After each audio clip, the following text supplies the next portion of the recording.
of sinewy muscle lined with grasping suckers reach out and gently explore the strange intruder.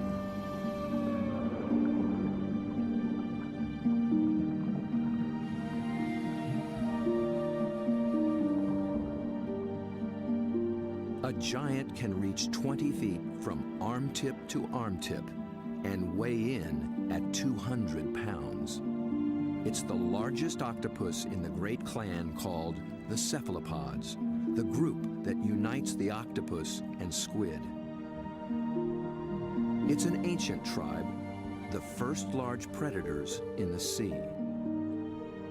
To this curious female, we're a brand new species.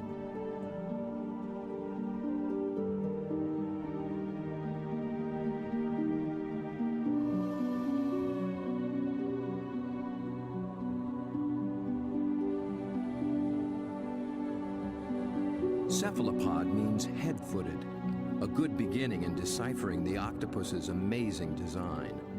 The head and body are encased in a large, soft sac, and the foot, derived from its distant relatives, the clams and snails, has become a siphon, a water jet to propel it in any direction.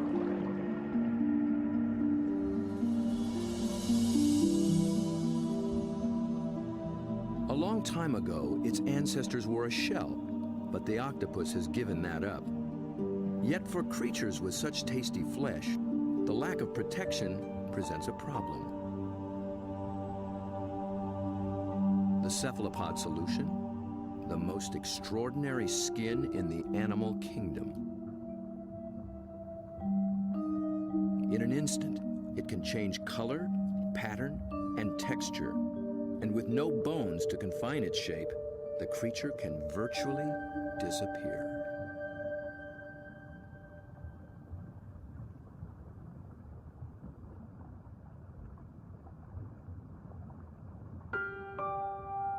Another female lies sequestered in her den, tending to her brood of eggs.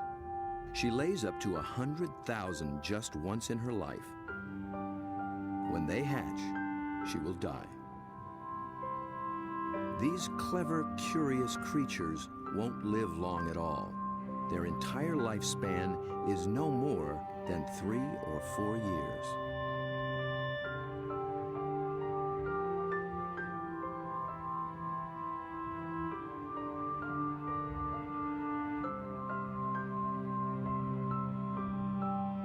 The transparent babies are no bigger than a grain of rice, but within a year, they'll be giants.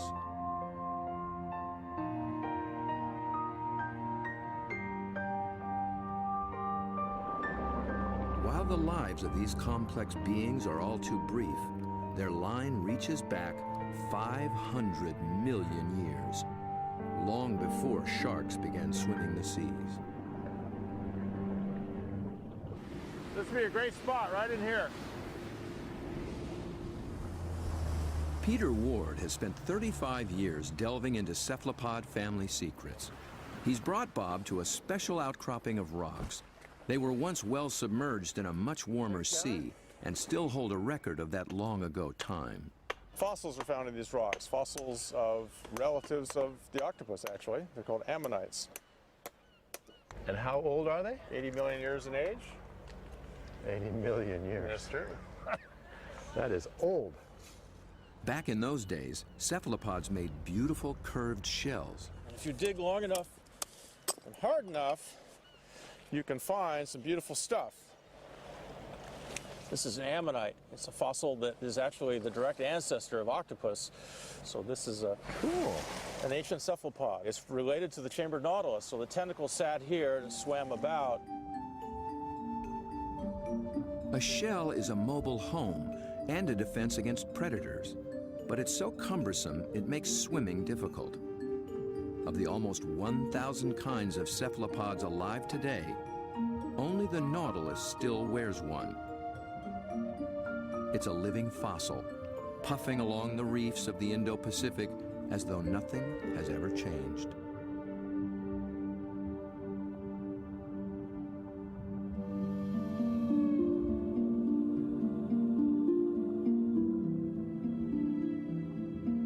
Bob returns for one last dive with the octopus.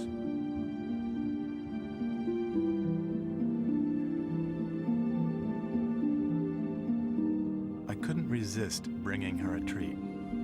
All cephalopods are carnivores, and they love crabs.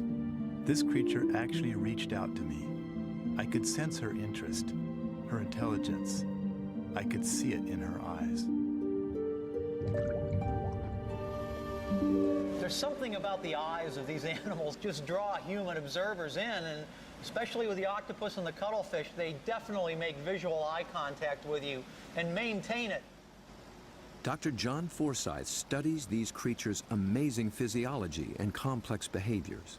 And I've come in and played games with octopus where I'll duck down and they'll raise up and look at me, and then I'll raise up and they'll duck down, and this will just go on for 15 or 20 minutes. Like this guy, I can barely see him over there, but when I look up, oh, you know, see, he's coming up.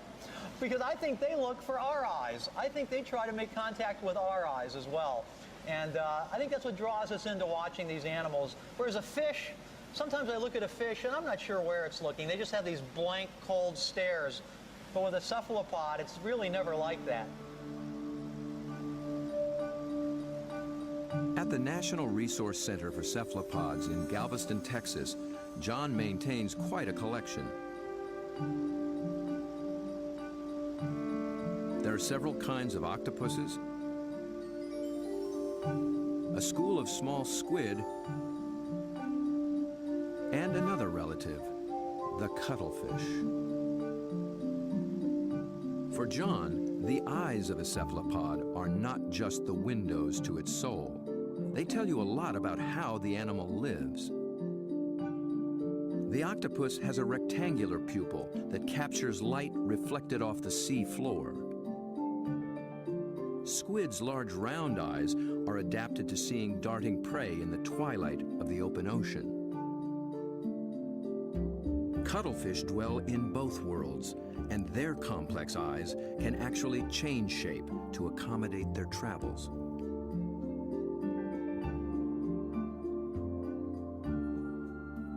But it's not in their eerie eyes that cephalopods reveal their inner feelings. It's in their remarkable skin. Millions of tiny sacs of pigment, called chromatophores, dot their skin, each controlled by minute muscles. With a little flexing, a cephalopod can flash with rippling bands of color.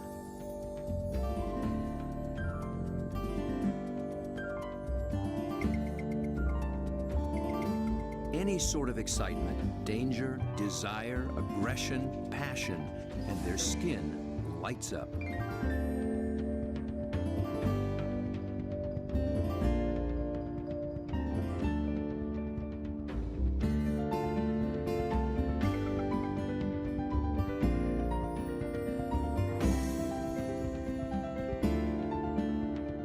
For creatures with no vocal abilities at all, this is the way they communicate, in a language of light and color.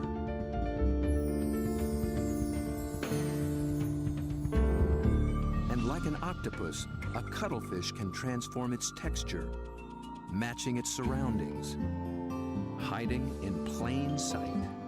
Given their camouflage capabilities, it's no wonder we're still learning just how many kinds there are.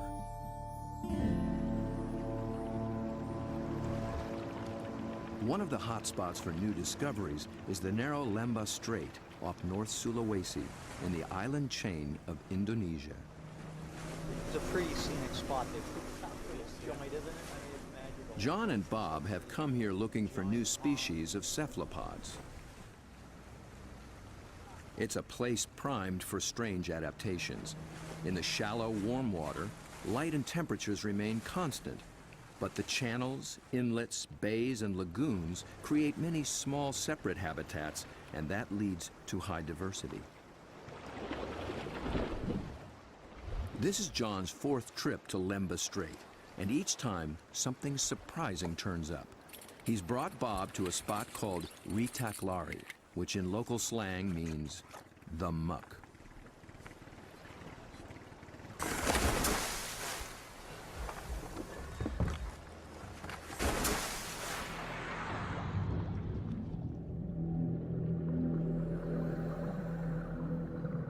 At first glance, it's a vast, flat disappointment.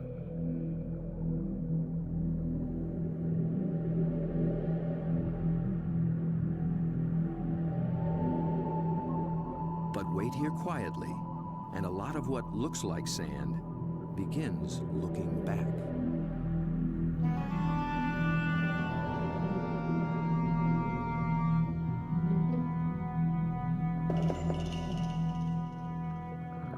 From the still of the muck to the roaring straits, a lot of effort goes into not standing out. Drifting reeds are actually floating razorfish. And the end of a few branches turn into ornate ghost pipefish.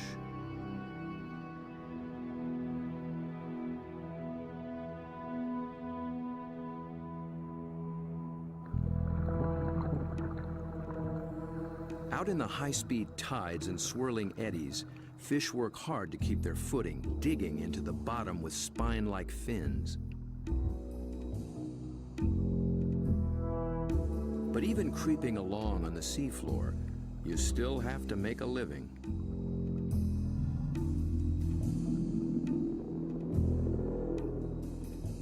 A harmless-looking weed rolling in the current is a hairy frogfish trolling for a meal.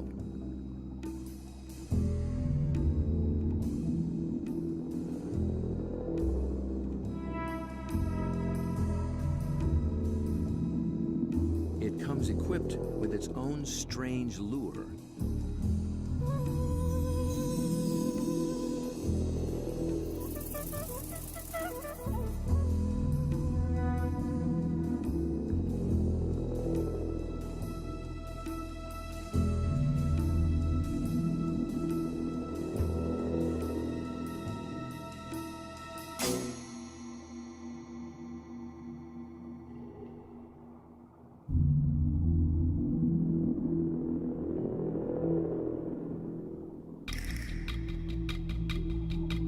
The sand offers the best retreat, but the crab has already been spotted. A marginated octopus is the perfect little predator here. Good camouflage, good eyesight,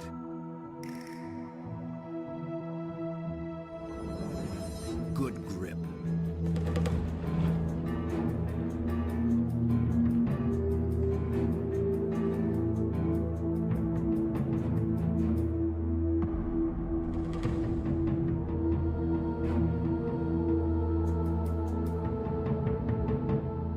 The soft-bodied octopus has one more weapon up its sleeve to subdue the crab's claws: venom. It finds a chink in the crab's armor, injects a neurotoxin, and the struggle is over.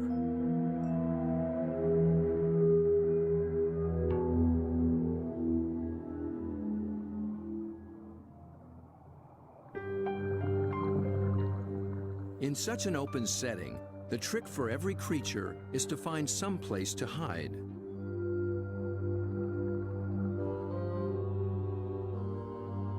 An octopus fits in just about anywhere, and John finds one tucked into a piece of discarded pipe. Perhaps there is something in cephalopod memory that recalls having a shell. Bob and John find this little octopus ambling along with a dark brown bottle tucked under his arms. The bottle turned out to be his home, and he took it with him everywhere.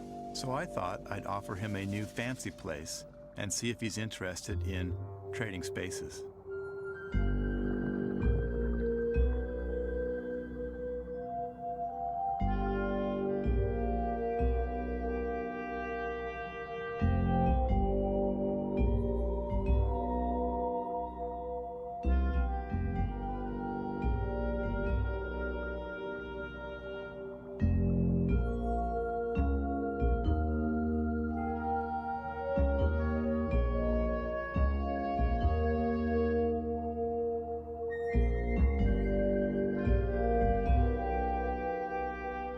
I began to worry he might get confused by this clear glass and wouldn't remember how to get back out. But after a few minutes, he slipped through the opening and went straight back to his old brown bottle. He'd made his choice. I think the clear glass was a little too bright. And besides, there's no place like home, especially when you can take it with you.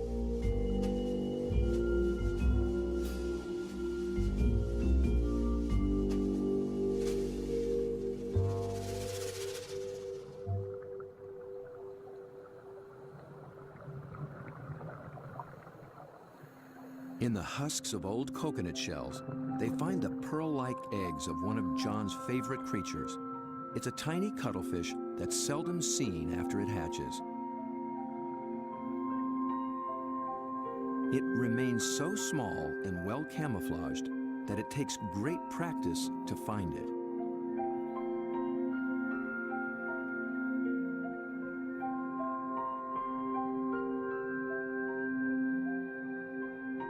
Down on the sea floor, it appears to walk across the bright stones, its rippling colors blending in and standing out. It's called the flamboyant. The flamboyant cuttlefish is really in a class by itself, even among cephalopods in a lot of ways. First of all, the vibrant, dynamic, bright colors, the brilliant yellows, the magentas, the pinks and browns. It adds on top of that these passing clouds of color as it's stalking, looking for prey. And of course, that's happening in living skin.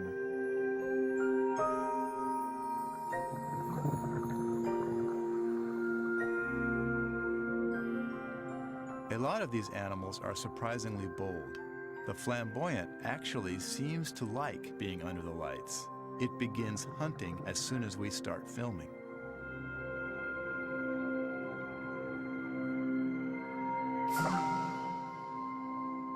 My video lights attract little shrimp and crustaceans.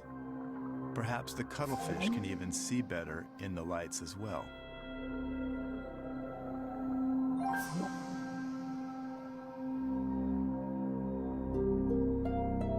It's only when John sticks out an enormous hand that we see the scale of this little hunter. Next to a 6-foot Humboldt and a giant octopus, it's hard to believe it's one of the family.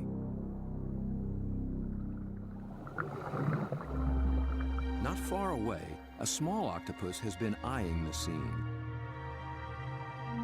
John reaches out for a better look. Every time I touch one of these animals, I'm not gripping it or holding it. My intention is never to frighten the animal in any way. However, I am trying to keep it close to where I can get a good look, but at the same time, the animal knows at any moment it can get away if it wants to.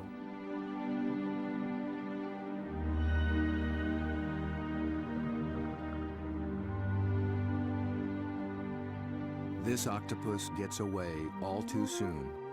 John thinks it may be a brand new species never seen before.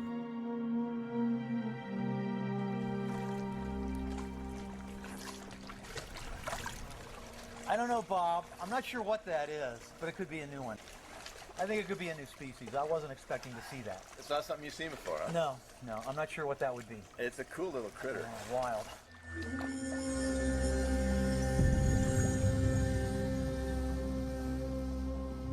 The waters of Sulawesi are full of new discoveries, and one is an octopus designed with a special brand of disguise.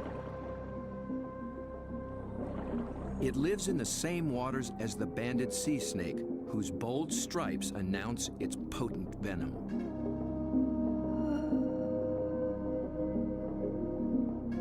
These are banded arms that can make the same impression. When disturbed, the octopus flashes and intensifies the stripes, becoming a sea serpent, coiled and deadly.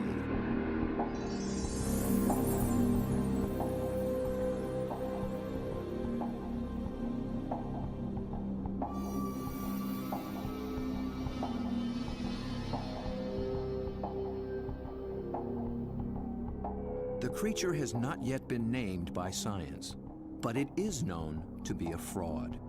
It's a shy nocturnal octopus, and unlike the snake, its venom is virtually harmless. Its stripes are simply a ruse to intimidate would-be predators.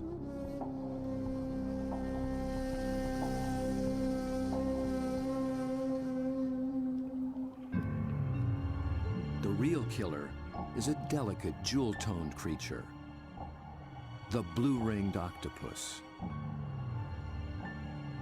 The flashing blue neon is no false alarm. Its poison can immobilize every muscle in the human body. There is no antidote. But all it's really after is a crab.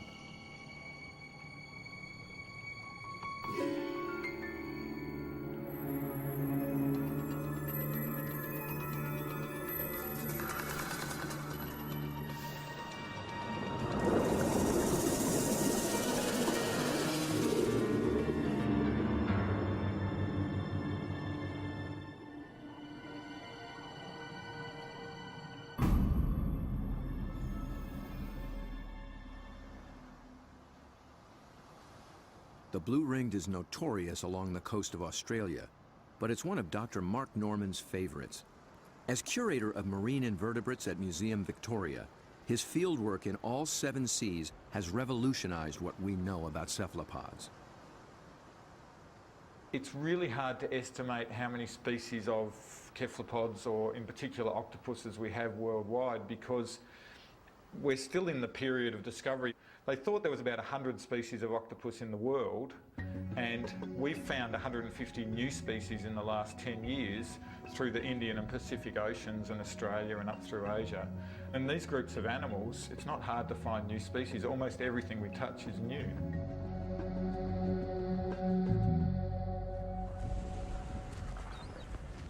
Bob wants to get close to the blue ring in the wild. So Mark, this is a shortcut to the beach? Yep, it's a great place to collect crabs. Through the graveyard, eh? Yep. So are these the bodies of the people who have been bitten by blue ring octopus? No, very few people have died from blue ring bites. He's more likely to have died choking to death on his calamari meal at the local pub. So this is where the crabs live. Yep, they hide up here at low tide under the rocks. As the guide to the blue ring, Mark starts Bob off with their prey. Lots of little crabs. Yeah. You need a nice juicy one. There you go. Look at the claws on that. That'll take your arm off. It's an ironback crab. You can appreciate why the octopus has to get rid of the crab's claws as quick as possible. Knock them out. When the octopus bites them, it actually goes for those soft gaps in the junctions, like the elbows where the arm is a bit thinner, or else they bite them right on the eyeball, and the poison goes straight down the eyeball and into the brain. So they end up paralysing the animal instantly and putting these claws out of action.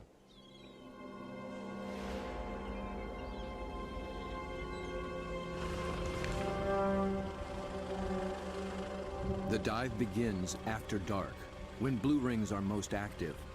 And it's not off some wild, remote beach. The deadly blue ring lives just beneath the town pier.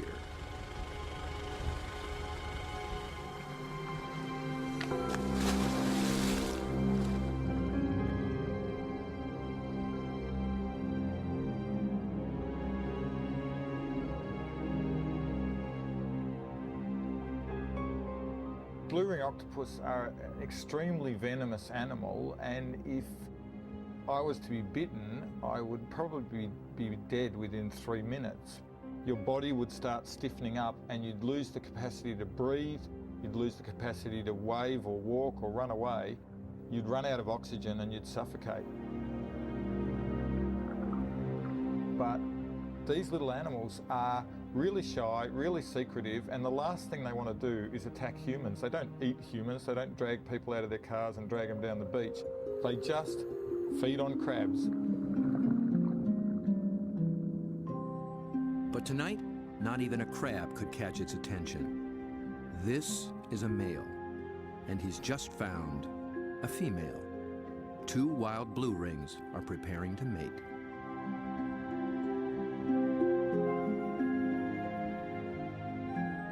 They keep their colors subdued to avoid attracting attention, especially from competing males. No flashing their electric blue. A temporary aquarium helps Bob film what happens next.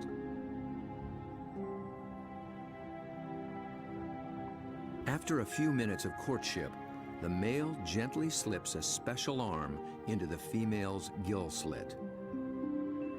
He's depositing a packet of sperm, which she will use later to fertilize her eggs.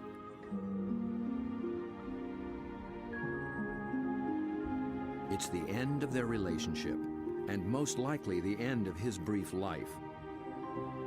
That was all he needed to accomplish.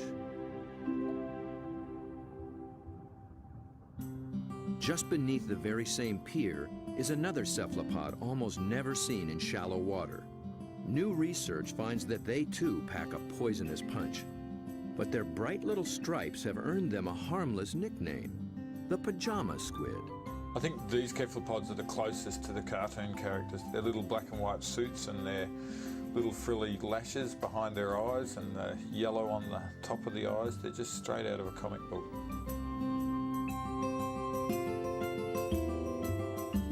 The pajama squid seem to have taken a cue from the blue rings. Males grab any passing female and then they try as hard as they can to reposition them so that they're face on, ready to mate, sort of suckers to suckers.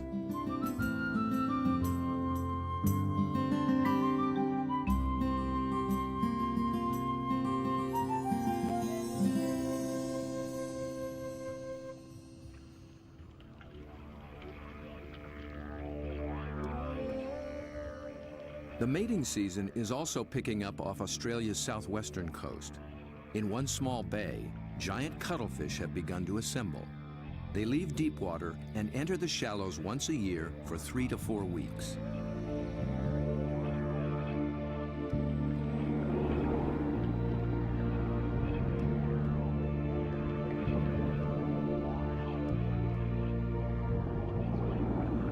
The males are 3 feet and massive, with 8 flowing arms and 1 all-consuming purpose.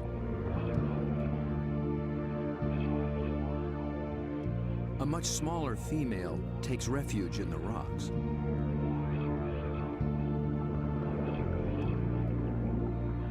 The males waste no time taking on their rivals. They flash and ripple with aggression. Their control is so subtle that they can isolate and flex just the flank facing the opposing male. The other flank communicates a solid, dependable side to any nearby female.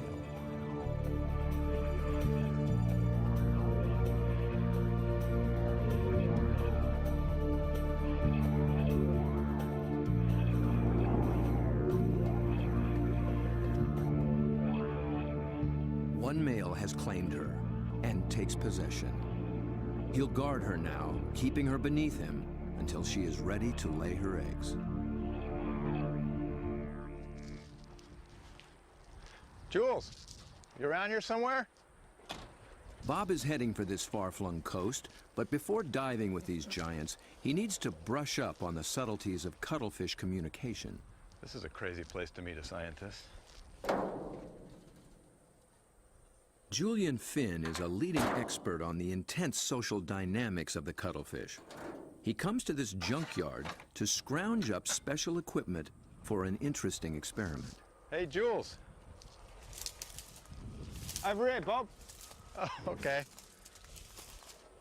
Oh, there you go.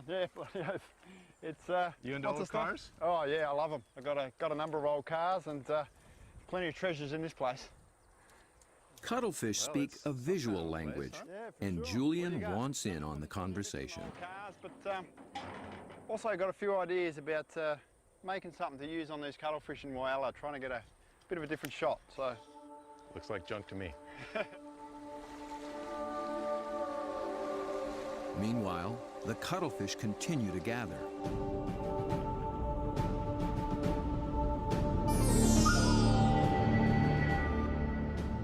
Their complex communication escalates into a kaleidoscope of colors. Opponents toss each other in the rolling tide, and things start getting rough.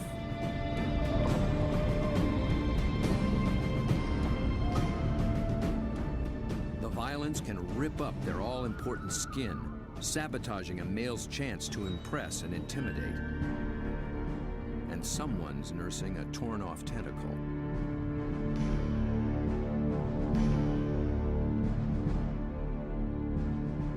In a temporary standoff, a large male guards his female from two other heavyweights, while a little male, too small to take seriously, hovers on the sidelines.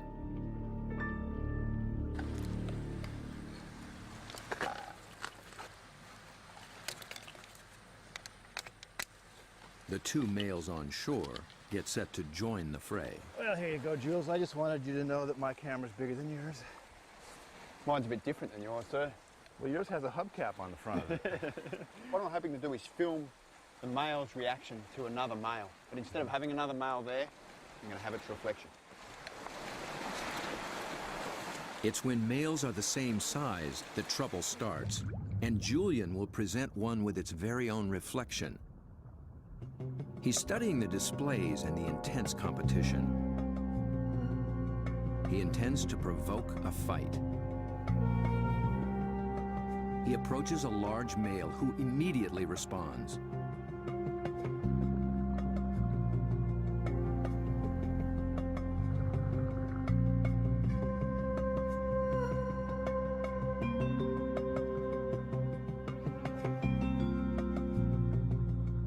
The cuttlefish becomes increasingly absorbed with his own image, but instead of a conflict, the story takes a surprising turn. The small, unimpressive male has sneaked in and begun mating with the unguarded female.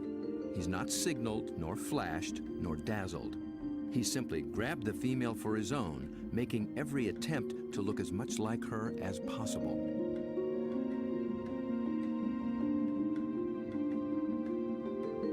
The aggressive male makes no headway with the mirror and finally moves off to resume his duties.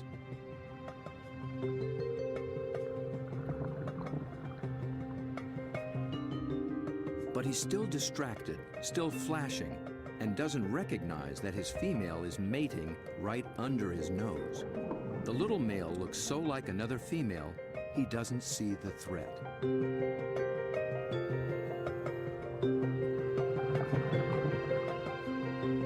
At last, he senses something's wrong and moves in to reclaim his female.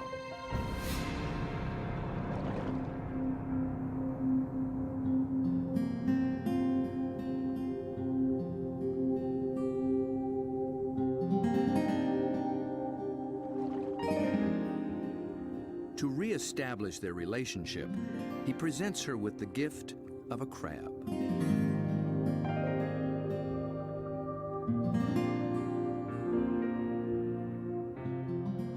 With so much going on in cuttlefish society, Julian will be experimenting for a long time to come.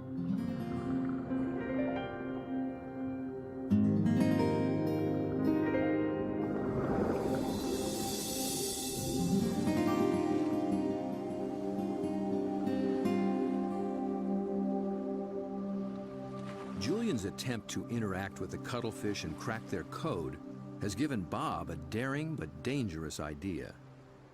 Deep in the waters of Mexico, the mighty Humboldt squid flash their own mysterious signals, and Bob is determined to dive with them again. He intends to engage these aggressive predators by imitating their behavior with a display all his own.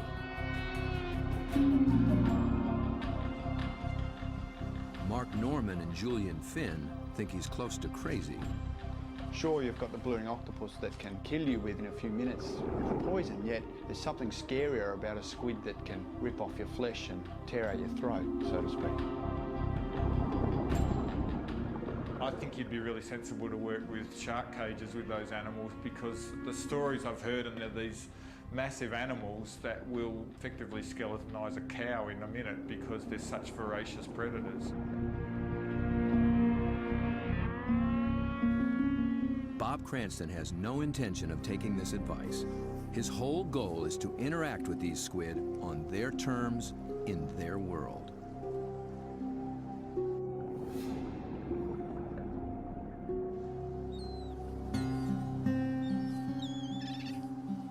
the small town of Santa Rosalia, on the edge of the Sea of Cortez, being a fisherman takes a certain courage.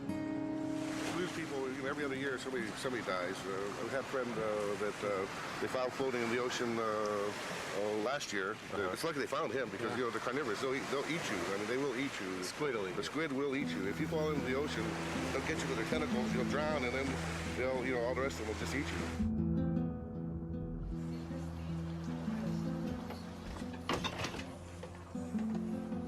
Despite their dread, these fishermen face the Humboldt on a nightly basis. Bob will need their help if he hopes to find when and where the squid are rising.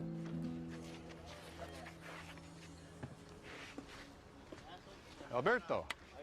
When the Humboldt flash on and off, Bob intends to flash right back. Yo no sé.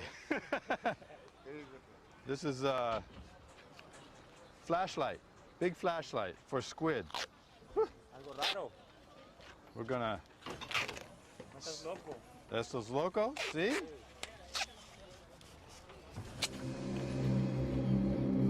Bob knows perhaps better than anyone just what Humboldt are capable of.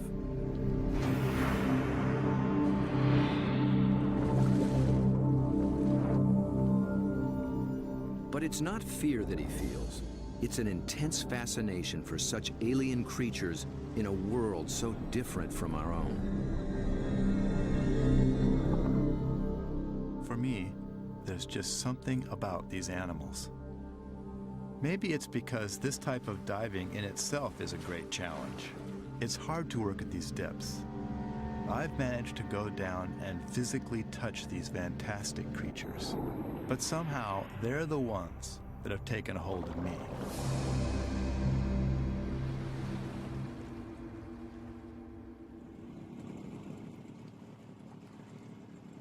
He's 12 miles from shore. Aside from his assistant cameraman, there'll be no backup down below, and no source of help at all topside. There's not so much as a radio on this little boat. These are small boats. It's a big ocean. There's a language barrier between me and the fishermen who think I'm crazy to dive in the water anyway. If I disappear and drift away from this boat, the fishermen will just think the squid ate me and they won't even bother coming to look for me. Yet Bob has confidence in his own experience and in his plan. I've made up this light tube and filled it with strobe lights. The idea is that the Humboldt squid flash for communications. They flash at each other, they flash at the divers, and so I hope to elicit some kind of a reaction from these animals with this light tube.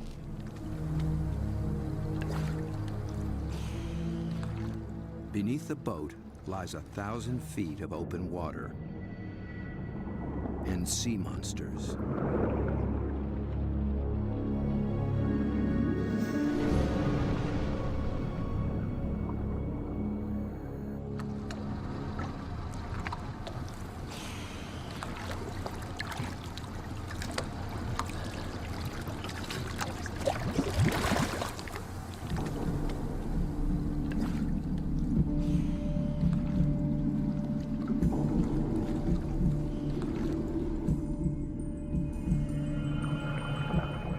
Descends, his homemade lightsaber a beacon in the utter darkness.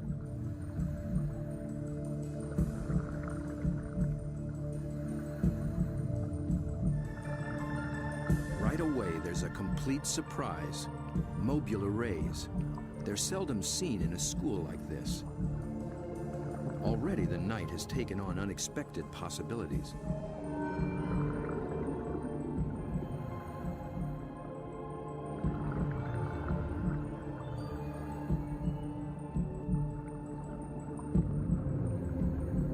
With his depth gauge reading 150 feet, Bob figures he's in squid waters. He powers up.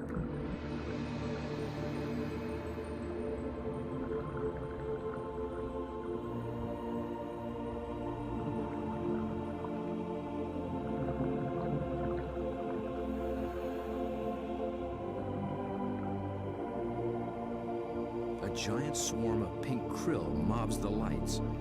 Suddenly, Bob's in the middle of a midnight feeding frenzy.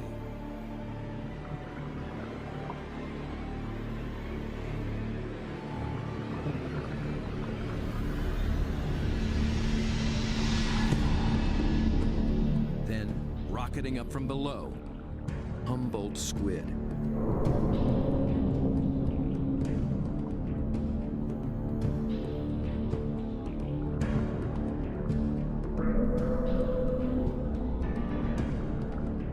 They're flashing red and white. Bob tries to get clear of the krill into better visibility. And he's caught the squid's attention.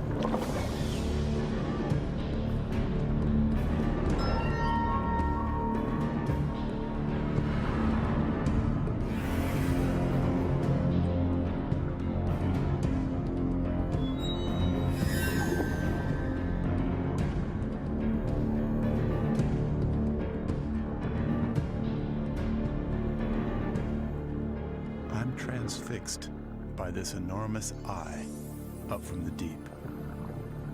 I can sense this creature thinking, but I can't imagine what.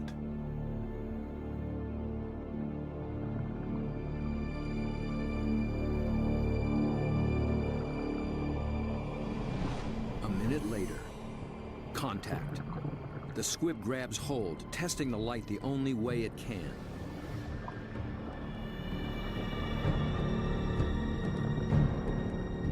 The feel of hard plastic must come as a surprise, and it circles me as though curious. Then it comes back for more. This time, the aggression is gone. It just seems interested. Amazing.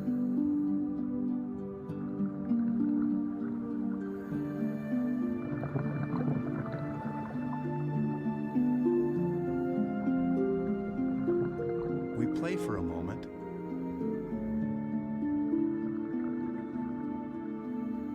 Then suddenly, it's over.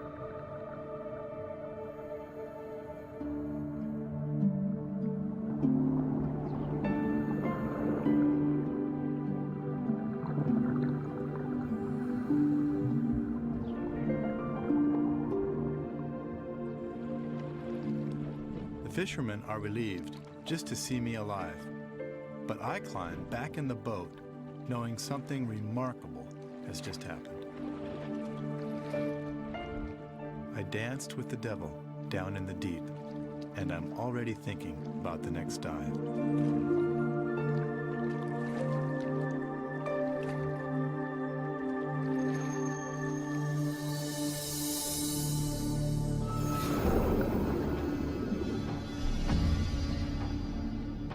It's certain that Bob will return to dive again with the mysterious Humboldt, perhaps with a new strategy on how to make contact. He's just at the beginning of this extraordinary quest.